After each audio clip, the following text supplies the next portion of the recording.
Outlawed groups are targeting Kurdistan's energy sites, prompting strong U.S. condemnation and urging Baghdad to resolve oil and salary disputes.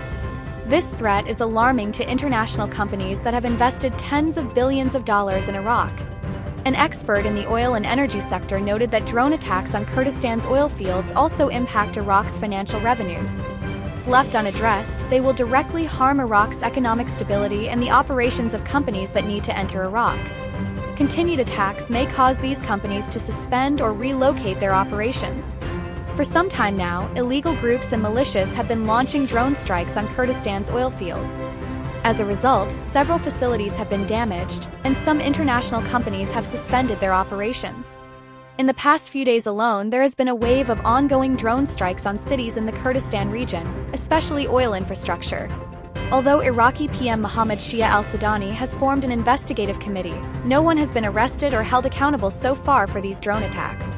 The Kurdistan Ministry of Natural Resources issued a statement saying, "The ministry strongly condemns and denounces these attacks on the Kurdistan region's economic infrastructure. We have repeatedly called on the federal government and the international community to protect the lives of citizens near these sites and safeguard oil sector employees. We urge them to prevent such attacks on the region's energy sector."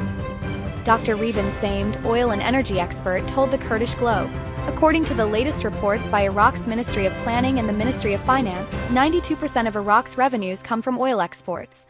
Domestically, 65 to 70% of the budget depends on oil production.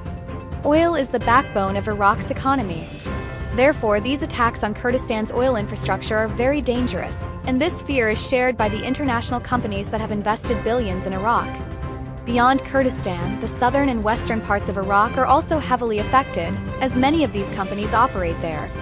This shows that political conflicts are now spilling over into national security threats. These drones severely impact companies coming to Iraq and Kurdistan for energy investments. I'm confident that if these attacks continue in the coming days or weeks, companies will begin withdrawing their investments from Iraq. Let no one think that only Kurdistan is affected. Such attacks threaten Iraq's entire economy." He added, "These attacks harm Iraq's financial system and directly jeopardize the country's economic foundation and the presence of foreign companies. Continued strikes will discourage companies from operating in Iraq, especially when Baghdad's response to these militia groups remains uncertain. Whether Baghdad opposes these groups or tolerates them, they continue sending explosive drones to oil fields. This means that today they target Kurdistan, tomorrow they could strike fields in southern or eastern Iraq, like Basra, Maysan, or north and east of Baghdad. Therefore, companies are genuinely concerned that if Iraq doesn't act quickly, the whole economy will suffer." Regarding this, Bahram Gardi, another oil and energy expert, told the Kurdish Globe, "What must happen immediately is for the Iraqi government to disarm all militia groups, remove them from disputed areas under Article 140, and keep them away from the oil sector. Iraq still has time to stop this internal conflict. It's outrageous how these militias can so easily launch drones from within Iraq to strike oil fields. Their weapons must be taken away." He further emphasized, "The Iraqi government refuses to reintegrate Kurdistan's oil into the global energy map. Instead, it uses armed militia groups under its control to target Kurdistan. Over the past 2 weeks, more than 12 drones have struck oil facilities, some belonging to major American companies with large investments in Kurdistan's energy sector. These attacks aim to sabotage Kurdistan's oil-based economy.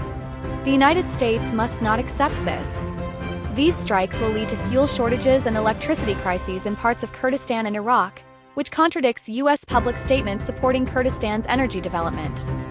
Meanwhile, U.S. State Department spokesperson Tammy Bruce told journalists that Washington does not accept the drone attacks on Kurdistan region's oil infrastructure and had previously rejected similar attacks.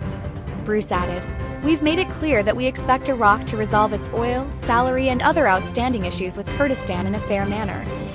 Separately, the U.S. Embassy in Iraq issued a statement strongly condemning the recent drone attacks on oil fields in the Kurdistan region.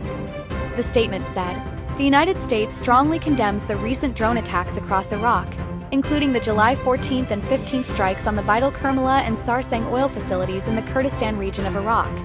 Increase production to 1 million barrels a day. And it's threatening legal action